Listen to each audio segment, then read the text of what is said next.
తెలంగాణ, ఆంధ్రప్రదేశ్ రాష్ట్రాల్లో ప్రాంతీయ భావాలపై సంచలన వ్యాఖ్యలు చేశారు పవన్ కళ్యాణ్ గారు. తెలంగాణ ప్రజలకి తాము తెలంగాణ వారమని ఒక భావన ఉంటుందని, అదే ఆంధ్ర వారికి అలా ఉండదని, దురదృష్టమో దౌర్భాగ్యమో తెలియదు కానీ మా ఆంధ్ర ప్రజలకు కుల భావన తప్ప మేమంతా ఆంధ్రులం అనే భావన లేదు.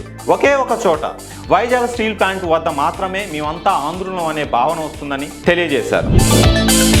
వైసీపీ నేతలు నిన్న ఇబ్బంది పెడుతున్నా కానీ గవర్నర్ గారు తమ ప్రసంగాన్ని కంటిన్యూ చేశారని డిప్యూటీ సీఎం పవన్ కళ్యాణ్ గారు తెలియజేశారు. ఎన్డీఏ సభ్యులు అసెంబ్లీలో బాధ్యతాయుతంగా ఉంటున్నారని, వైసీపీ నేతల తీరు పట్ల తమ తప్పు లేకున్నా కానీ గవర్నర్ గారికి క్షమాపణ చెప్తున్నట్టు తెలియజేశారు. వైసీపీ తీరు చూస్తుంటే చట్టాల ఉల్లంఘన, వివేకానంద రెడ్డి హత్య, డాక్టర్ సుధాకర్ హత్య, చంద్రబాబు అరెస్ట్ ఈ ఘటనలే గుర్తొస్తున్నాయన్నారు. ప్రధాని నరేంద్ర మోదీతో ఢిల్లీలోని ఆయన నివాసంలో సీఎం రేవంత్ రెడ్డి గారు భేటీ అయ్యారు. మెట్రో రైలు ప్రాజెక్టులకు అనుమతులు, రీజనల్ రింగ్ రోడ్, ఇతర ప్రాజెక్టులు, రాష్ట్రానికి రావాల్సిన నిధులపై అతను చర్చించినట్టు తెలుస్తుంది. సీఎం వెంట మంత్రి శ్రీధర్ బాబు, సిఎస్ శాంతికుమారి ఉన్నారు. ఈ ఏడాదిలో ప్రధానితో భేటీ అవ్వడం ఇదే మొదటిసారి. ఎస్ఎల్బీసీ టన్నెల్లో సహాయ చర్యలు కొనసాగుతున్నాయి.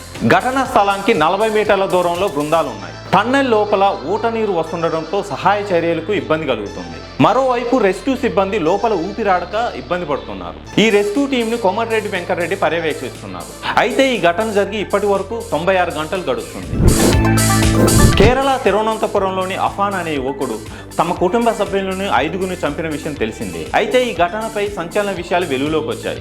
బాబాయ్ లతీఫ్ తలపై ఈ దుండగుడు 20 సార్లు సుత్తితో బాదాడు. ప్రియురాలు ఫర్జానా, పిన్ని సుజాత, అలాగే తల్లి, తమ్ముడిని కూడా ఇలాగే హతమార్చాడు. అయితే వీరి ముఖాలన్నీ గుర్తుపట్టని స్థాయిలో తయారయ్యాయి. 3 ఇళ్లలో భయానక దృశ్యాలు కనిపించాయి. కేరళ చరిత్రలోనే ఈ హత్యలు అత్యంత క్రూరమైనవిగా పోలీసులు తెలియజేశారు. అమెరికా పౌరసత్వం కోసం ట్రంప్ గోల్డ్ కార్డులను తీసుకొని రానున్నారు. తమ దేశానికి వచ్చే ఇమిగ్రెంట్స్ $5 మిలియన్ అంటే 44 కోట్ల రూపాయలు పెట్టి ఈ గోల్డ్ కార్డును సొంతం చేసుకోవచ్చు అన్నారు. ఇది గ్రీన్ కార్డుకు ప్రీమియం వర్షన్ అని, దీంతో త్వరగా పౌరసత్వం వస్తుందని చెప్పారు. ఈ గోల్డ్ కార్డును సంపన్నులే కొనుగోలు చేస్తారని, దీనివల్ల యుఎస్కు సంపాదన పెరుగుతుందని, దీంతో ఉద్యోగ అవకాశాలు కూడా పెరుగుతాయన్నారు. యుఎస్లోని చికాగోలో త్రుటిలో విమాన ప్రమాదం తప్పింది. మిడ్వే ఇంటర్నేషనల్ ఎయిర్పోర్ట్లో సౌత్ వెస్ట్కు సంబంధించిన ఫ్లైట్ ల్యాండ్ అయ్యేందుకు ప్రయత్నించింది. అదే సమయంలో ఆ రన్వేకు మరో ఫ్లైట్ అడ్డుగా వచ్చింది.